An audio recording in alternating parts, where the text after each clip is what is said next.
In this video, I'm going to be guiding you through the price mechanism, explained simply. There are two main elements that can really change the price using the price mechanism, and that is demand and supply. So firstly, we start with demand. I'm going to illustrate this video with the example of Uber. In this diagram is the demand for Uber rides, and it is equal to supply. An equilibrium price is set at P1. And the quantity is set at Q1. In this case, there will be no excess demand or excess supply for Uber rides. Say there is a sudden event that happens, such as an end of a Taylor Swift concert, heavy rain, or Christmas Eve. The demand for Ubers will increase significantly from D1 to D2. Now, at the price of P1, you can see that there is an excess demand of Q1 to Q3. This means that there is more demand than supply for Ubers at the price of P1.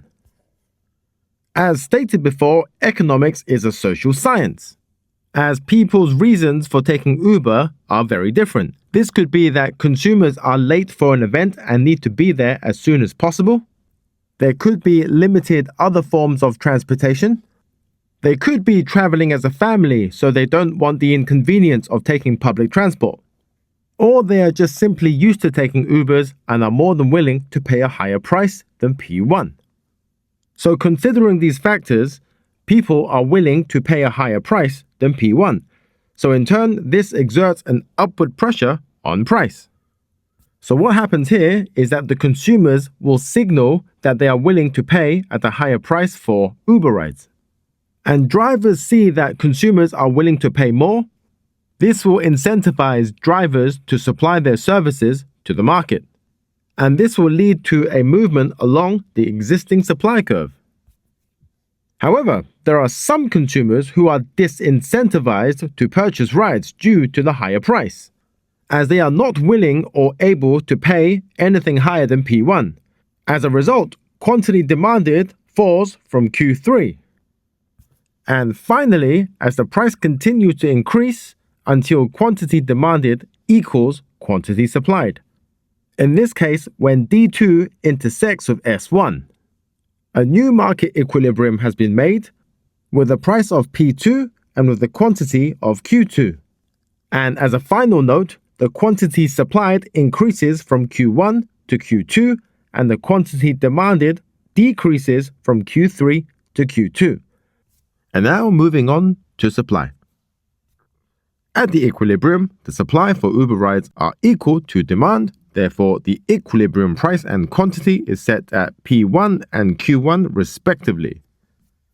Following the example of Uber, let's say there was some very bad weather, and there are fewer drivers that are available to drive.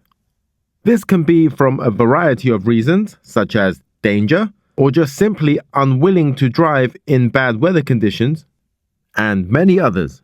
This reduces the number of drivers who are willing to work, and this shifts S1 to S2. And at the original equilibrium price, there is a shortage from Q1 to Q3.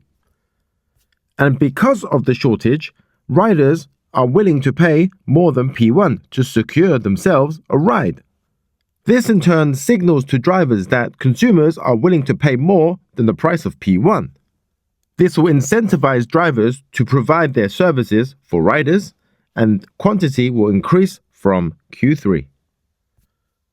However, higher prices will disincentivize some riders for using its service because it's more expensive, and they are unwilling to pay a higher price than P1, so they will seek for alternatives such as public transport. As a result, the quantity demanded for Uber rides will fall from Q1. The price stops rising once the quantity supplied equals the quantity demanded by the riders, and then a new equilibrium is reached. So in this case, the new equilibrium price is P2, and the new equilibrium quantity is Q2. I hope that helped. I hope you guys have a good day. Bye-bye.